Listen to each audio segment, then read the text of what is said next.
안녕하세요. 주식 애소리의 애소리입니다. 네, 눈 내리는 3월에 인사를 드리게 됐네요. 3월 첫째 주 청약 일정은 CK솔루션과 서울보증보험 그리고 한택 맞물리는 스케줄로 진행이 될 겁니다. CK솔루션은 오늘부터 청약이 시작이 됐고요. 긴장감이 1도 없는 대여기는 하죠. 서울보증보험은 패스할 것이냐 청약에 참여를 할 것이냐 공모가가 확정됐으니까 같이 한번 살펴보도록 합시다. 서울보증보험은 국내 최대의 종합보증사입니다. 각종 이행보증을 포함해서 신원보증이나 휴대전화 할부보증, 전세자금 대출 보증 등등 다양한 보증 상품들을 제공하고 있습니다. 쉽게 생각을 하면 채무자의 채무 불이행에 대비해서 채권자가 가입하는 보험이라고 할 수가 있는데요. 세입자가 전세보증금을 안전하게 되돌려받기 위해 가입을 하는 전세보증보험을 한번 예로 들어봅시다. 보험 계약자는 임대인, 집주인이 되겠고 피보험자는 임차인, 세입자가 되겠습니다. 임대인이 세입자인 임차인에게 전세보증금을 안 돌려주고 있다.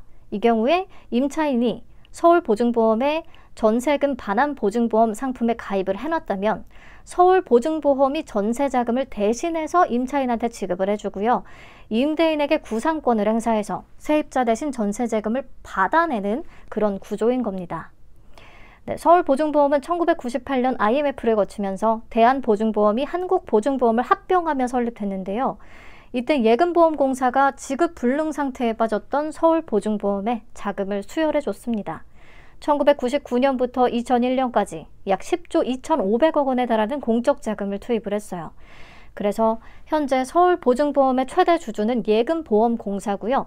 지분 93.85%를 보유하고 있습니다. 자, 서울보증보험은 어떻게 돈을 벌고 있는지를 한번 보면 주요 수익원은 보험 영업수익과 투자 영업수익으로 나눌 수가 있는데요. 우리가 내는 보험료가 보험 영업수익으로 잡히는 거고요. 이 보험료의 운용을 통해 창출하는 자산운용 수익, 투자 수익으로 나눌 수가 있습니다. 이게 회사의 기본적으로 돈 버는 구조인 거고요. 특징으로는 독점적인 사업 구조를 들 수가 있습니다. 보통 자동차 보험을 주로 취급하는 손해보험사들과는 다르게 서울보증보험은 종합보증 전문 회사로서 성격이 다르고요. 거의 독점 체계를 유지를 하고 있습니다. 이런 게 장점이긴 한 거죠. 그리고 보험사의 건전성 측정 지표인 지급 여력 비율은 24년 3분기에 444.8%로 업계 최고 수준을 보여주고 있긴 합니다. 최근에 업계 평균은 200% 정도인 것 같아요. 200%에 못 미치는 보험사들도 많고요. 이 지급 여력이 높기 때문에 타 보험사 대비해서 상대적으로 추가적인 자본 확충의 필요성은 낮을 것이다. 요것도 안정성 측면에서 장점입니다.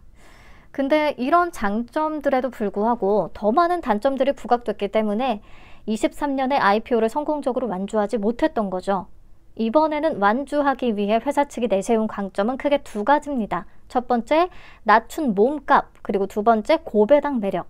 우선 몸값부터 보시면 지난번에는 공모가 고평가 논란에 시달렸던 가장 큰 이유가 비교 대상으로 PBR이 높은 해외 기업들을 포함시켰기 때문이었어요. 근데 이번에는 PBR이 높았던 코페이스와 트래블러를 제외하고 평균 PBR 배수를 0.95배에서 0.61배로 낮췄습니다. 그래서 앞선 공모가 밴드 대비해서 30% 이상 할인된 가격으로 다시 등장을 한 거예요. 자, 넘어가서 이번에도 가장 강력한 무기로 내세우고 있는 건 주주환원 정책입니다. 회사의 최근 10개년 평균 배당 성향이 51.8%로 매우 높은 수준이긴 하거든요.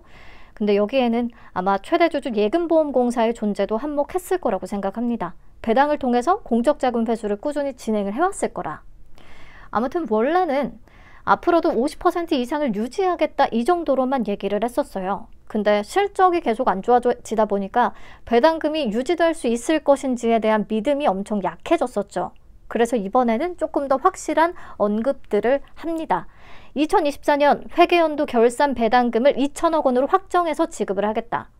50% 이상의 배당 성향만 제시했던 것과는 다르게 실적과는 관계없이 최소 보장 금액을 지금 제시를 한 거예요. 그러면 24년의 순이익이 약 2,100억 원 정도로 예상이 되고 있으니까 배당 성향이 약 95% 수준에 달하게 되는 거죠. 그리고 주주의 예측 가능성을 제고하기 위해서 향후 3년 동안 매년 2천억 원 규모의 총 주주 환원 금액을 보장하겠다. 현금 배당과 자사주 매입 소각을 합쳐서 2천억 원. 그 밖에 25년 상반기에 밸류업 공시를 통해서 최소 배당액을 확정 공표하고 분기 배당도 고려하고 있다라고 밝혔습니다. 그리고 이번에 공모에 참여하는 청약자들도 4월 초로 예상되는 배당 기준일까지 주식을 보유하게 되면 배당을 받을 수가 있습니다. 24년 실적 기준, 올해는 주당 약 2,864원의 배당금을 지급하겠다라고 결정을 했으니까요. 공모가 밴드 기준으로 배당 수익률은 9에서 11%가 되겠습니다. 배당 수익률이 그래도 업계 평균을 크게 웃도는 수준이기는 하죠. 자, 그렇다면 상장 이후에 공모가가 유지만 될 수 있다면 짧은 시일 내에 10%대 배당 수익을 기대할 수 있다라는 소리인 건데, 주가가 만약에 10% 넘게 빠진다면 그게 무슨 소용이 있겠습니까? 고배당을 내세웠기 때문에 주가가 어느 정도 하방 경직성을 보일 것이다 라고 얘기들 하겠지만, 우리는 또 리츠에서 당해봐서 그것도 불안하긴 합니다. 신한 글로벌 액티브 리츠가 2년 동안 배당 수익률 8.5%를 확정 지급하겠다라고 했었는데, 공모가 3,000원에서 시작을 해서 현재 주가는 1,645원, 주가 하락률이 45%에 달해요.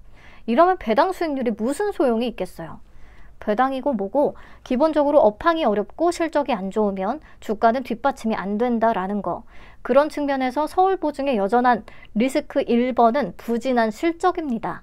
고배당을 뒷받침해줄 실적이 불안하다. 별도 기준으로 24년 3분기 서울보증보험의 영업이익과 당기순이익은 작년 대비해서 너무나 눈에 띄게 급감했습니다. 24년 연간으로는 순이익 약 2,100억 원 전망이 되고 있다고 했는데 전년 대비해서 약 50%나 감소한 수준이에요. 이 이익 급감의 원인은 급격한 경기 침체에 있겠고요.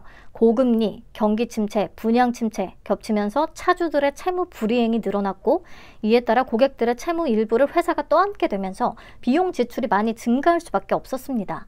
즉, 손해율 상승이 수익성 하락의 주된 원인이다. 그럼 앞으로는 좀 나아질 것이냐? 우선 국내 기준금리가 조금씩 낮아지고 있어서 다행이기는 한데, 경기 침체가 장기화될 수 있다는 관측에 더 무게가 실리고 있어서 서울보증의 실적 전망도 다소 불투명하다는 관측이 나옵니다. 그리고 손해율이 높아져서 보험금 지급이 늘어나는 것도 문제이고, 반대로 손해율이 낮아질 경우도 문제입니다. 서울보증은 공공기관과는 달리 민간기업이라서 보험업법의 규제를 받고 있다고 하는데요. 그러면 보험료의 손해율이 낮아질 경우에 3년에 한 번씩 보험료를 인하해야 되는 의무가 생깁니다. 그렇다면 보험료 수익이 주 수익원인 서울보증은 당기순이익을 큰 폭으로 끌어올리기에는 무리가 있는 구조라는 거. 그래서 보험 손익 쪽은 경기의 민감도도 높고 구조적인 한계도 있기 때문에 순이익을 개선하기 위해서는 자산운용 비즈니스를 더 강화해야 될 것 같아요. 투자를 조금 더 적극적으로 해야 되지 않을까. 근데 또 금리 인하기라서 이 부분도 아쉽다라는 거고. 아무튼 회사의 수익성 회복이 쉽지는 않다면 고배당주로서의 매력도 퇴색될 수밖에 없다는 겁니다. 배당 수익률을 해치지 않을 정도로 주가가 잘 버텨줄 것이냐, 그거를 잘 모르겠다. 네, 넘어가서 공모가 산정 내역 보겠습니다. 앞에서 얘기했듯이 비교 기업에서 PBR 배수가 높았던 해외 기업들을 제외하고 국내 기업들로만 갔고요. 평균 PBR은 0.61배를 계산했습니다. 서울보증보험의 24년 3분기 말 기준 자기자본 약 5조 1,166억 원을 적용을 해서 평가시가총액은 약 3조 1,431억 원을 산출을 했고요. 공모 후 발행 주식수로 나눠서 주당 평가가액은 45,016원을 도출합니다. 여기다 할인율 42.24%에서 29.36%를 적용, 밴드 26,000원에서 31,800원을 산출을 한 거예요. 할인율은 평균 대비해서 조금 높은 편이긴 합니다. 그래서 서울보증보험의 하단 기준 PBR 0.35배는 삼성화재나 DB손해보험, 현대해상의 PBR인 1.12배, 0.66배, 0.39에 비해서는 꽤 낮긴 합니다. 그렇다면 밸류가 굉장히 매력적인 것이냐? 그냥 다소 부담 없는 수준이기는 한데요. 피어 그룹들하고 주요 수익성 지표를 비교를 한번 해서 보시면 총자산 수익률도, 자기자본 수익률도, 영업이익률도 서울보증이 굉장히 낮은 수준을 보이고 있거든요. 가장 낮은 수준을. 특히나 자기자본 수익률은 현저히 떨어지고 있죠. 이런 수익성을 고려한다면 비교 기업 대비해서 낮은 수준의 밸류를 받는 게 맞는 것 같습니다. 기관들은 공모가에 대해서 어떻게 평가를 했을까요? 수요 예측 결과 이어서 확인하겠습니다. 경쟁률은 240.78대 1, 1,509개의 기관이 참여했습니다. 참여 기관 수를 보자면 아주 망한 수요 예측은 아니었어요. 그리고 가격 분포표를 보면 하단인 26,000원의 분포가 가장 많습니다. 하단 미만의 분포가 많았는데 하단으로 확정을 한 거면 쿨패스했을 것 같은데 하단 미만에 참여한 기관은 25개에 그쳤습니다. 그래서 공모가는 최하단인 26,000원으로 확정이 됐고요. 확약은 건수 기준 9.01%, 수량 기준으로는 무려 16.31%. 생각보다 확약 신청 수량이 좀 많습니다. 3개월 비중이 가장 높고 그 다음에 1개월, 15일, 6개월 순서예요. 자, 확약은 최근 종목들에 비해서는 조금 높은 편이기는 한데 대여급 치고는 높은 수준은 아닙니다. 자, 그래도 수요 예측 결과는 생각보다 더 무난했다. 네, 그럼 확정 공모가에 따른 공모 개요 체크하겠습니다. 26,000원 기준 공모 금액은 약 1,815억 원, 시가총액은 약 1조 8,154억 원의 규모로 상장을 추진합니다. 청약은 5일부터 6일까지 진행되고요. 환불까지 4일이 걸리고요. 상장은 3월 14일에 단독으로 예정입니다. 미래에셋증권과 삼성증권에서 청약 가능하고 최소는 20주입니다. 증거금 26만 원. 자, 여기서 또 하나의 매력 저하 요인이 나오는데요. 구주 매출 100%로 진행이 됩니다. 구주 매출의 주체는 예금보험공사예요. 예보가 서울보증에 투입한 공적자금 총 10조 2,500억 원에 달한다고 했는데 지금까지 배당 등을 통해서 4조 원 넘게 걷어들이긴 했어요. 여전히 6조 원가량의 미회수 자금이 남아 있습니다. 그래서 이번 IPO를 시작으로 계속 회수해 나갈 계획을 하고 있는 거겠죠. 이번 공모자금은 전부 다 그래서 예금보험공사에 돌아가게 됩니다. 예보의 공적자금 회수가 뚜렷한 목적인 IPO.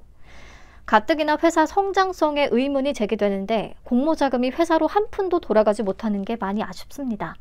우리사주 조합에는 20%가 배정됐는데 직원 1,419명 기준 1인당 평균 배정 금액은 약 2,500만 원 수준입니다. 완전히 부담스러운 정도까지는 아니긴 하지만 LG CNS도 미달이 나오는 마당에 서울보증보험의 우리사주가 다 소화가 될 수 있을까요? 우리사주 미달로 인한 유통물량의 증가까지도 미리 고민을 해봐야 될 대목일 것 같습니다.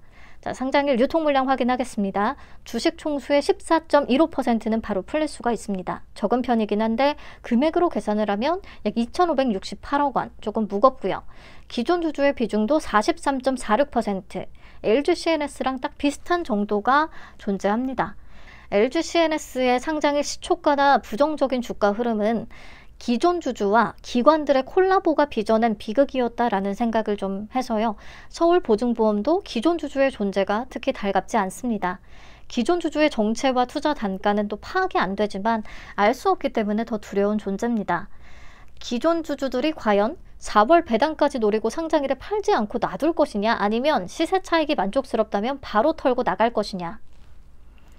좀 시초가가 공모가 위에서 출발하면 기존 주주의 물량이 쏟아져 나올 가능성이 크고, 시초가가 공모가를 하회하면 또 기관 투자자들이 기계적으로 손절을 하면서 매물이 쏟아질 수 있어서 어떤 쪽이든 리스크가 다소 큰 종목이 되지 않을까 싶습니다.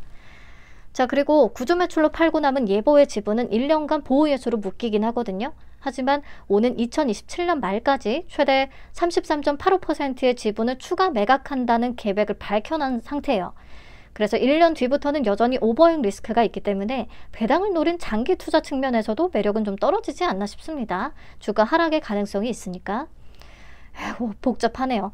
내 맘대로 주가를 계산해 보는 것도 어렵습니다. 보험주라서 PBR로 따져보는 게 맞긴 한 것 같은데 비교 대상인 삼성화재, DB손해보험, 현대해상은 모두 24년의 순이익이 23년 대비해서 또 크게 성장을 했거든요. 서울보증처럼 반토막 나고 그렇지 않습니다. 그래서 피어그룹의 평균 PBR을 그대로 쓰는 건 좀 무리가 있다라고 생각을 하고, 실적이 반토막 난 만큼 PBR도 평균치에서 50% 할인을 해서 적용을 해봤습니다. 그랬더니 주당 평가가액은 약 26,503원, 딱 공모가 정도의 수준. 그 이상은 뭐 앞으로의 실적에 달려있다라고 봐야겠고, 혹시 모를 수급에 기대를 해봐야 되는 것 같아요. 물론 이것이 적정 주가를 나타내진 않습니다. 그리고 지금 수익성이 아무래도 가장 큰 문제라 수익성을 고려한 PER로도 계산을 해봤는데요. PER을 적용을 하게 되면 기대 주가는 공모가보다 훨씬 낮은 10,000원 초반대로 산출이 돼버립니다. 25년 예상순이익은 증권사들도 추정을 해놓은 것이 아무데도 없어서 24년 예상순이익 기준으로 계산을 하긴 한 거고요. 아무튼 이렇게 적정 주가를 어떻게 봐야 될지조차 잘 판단이 안 서기 때문에 좀 머리만 아픕니다. 자, 그럼 찬찬히 다시 한번 정리를 해볼게요. 긍정 요인과 위험 요인으로 나눠서 보겠습니다. 장점은 그래도 단독 상장이고 공모가 기준 배당 수익률이 11%로 청약에 참여해서 4월 초까지 보유한다면 배당을 챙길 수가 있다는 거. 그리고 공모가 기준의 PBR은 0.35배, 업계 대비해서 부담은 좀 덜한 느낌. 그리고 수요 예측 결과가 생각보다 무난했다. 하락 16%는 기대 이상이고, 반면에 리스크는 LG CNS로 인한 대여급에 대한 실망감이 커서 덩치 큰 규모에 대한 수급은 약할 위험이 존재하고, 무엇보다 실적 부진과 성장의 한계, 보험주의 최근 약세, 이런 것들도 다 부정적인 요인으로 볼 수가 있습니다. 회사 측이 강조하는 배당 메리트는 배당 수익률보다 주가 하락률이 더 커버리면 아무 의미가 없기 때문에 배당락이나 혹시 모를 주가 부진을 생각하면 그닥 매력 포인트는 아닐 수가 있다. 공적 자금 회수 목적의 구주 매출 100%로 진행되고, 정체모를 기존 주주가 43.46% 존재한다는 것도 위협이고, 1년 뒤부터는 예보의 오버행 우려도 커집니다. 자, 그렇다면 공모주로서 중요한 것은 유통 물량이나 가격적인 측면인데 둘 다 좀 별로인 것 같아요. 그럼 여기서 이 서울보증의 수익 가능성을 찾기 위해서는 좀 심리를 읽어야 되는 것 같거든요. 상장일 기존 주주의 심리, 또는 이게 공적 자금 회수 목적이니까 예보의 엑시트를 위해서 주가가 관리될 가능성, 이런 알 수 없는 영역을 가지고 고민을 해야 되는 것 같습니다. 그러니까 배당만 노리고 청약하기에는 메리트는 떨어진다고 보고요.